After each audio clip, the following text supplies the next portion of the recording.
సమాచారం మేరకు మన టాస్క్ ఫోర్స్ పోలీసులు అలాగే నాన్ ఆర్డర్ పోలీసులు నిఘా పెట్టి తనిఖీలు చేయడం జరుగుతుంది. ఈ క్రమంలో నిన్న ఒక ఇంట్లో దొంగ నోట్లు తయారు సమాచారం మేరకు మన టాస్క్ ఫోర్స్ పోలీసులు అలాగే ఎంబీపీ ఇన్స్పెక్టర్ ప్రసాద్ గారు, ఎంఏపీ ఎస్ఐ కాదర్ భాషా గారు, అలాగే టాస్క్ ఫోర్స్ ఇన్స్పెక్టర్ అప్పలనాయుడు గారు, టాస్క్ ఫోర్స్ ఆఫీసర్స్ కలిపి ఒక జాయింట్ రైడ్ చేయడం జరిగింది.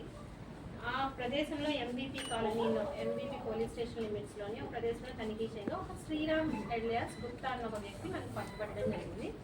అతని వద్ద కొన్ని ఇన్స్ట్రుమెంట్స్ కూడా దొంగ నోట్లు తయారు చేయడానికి ఉపయోగించే ఆ ఇన్ఫ్రాస్ట్రక్చర్ ఏదైతే మెషినరీ అయితే ఏదో ఉందో అది కూడా మనం పట్టుకోవడం జరిగింది. అతన్ని మనం విచారించగా ఆల్రెడీ అతని మీద మధ్యప్రదేశ్లో కొన్ని కేసులు ఉన్నట్లు, అతను వరప్రసాద్ ఆనంద్ అన్న ముగ్గురు కలిసి దొంగ నోట్లు తయారు చేసి వాటిని చలామణి చేసే ఉద్దేశంతో తయారు చేస్తూ ఉండగా సమాచారం మేరకు మనం పట్టుకోవడం జరిగింది.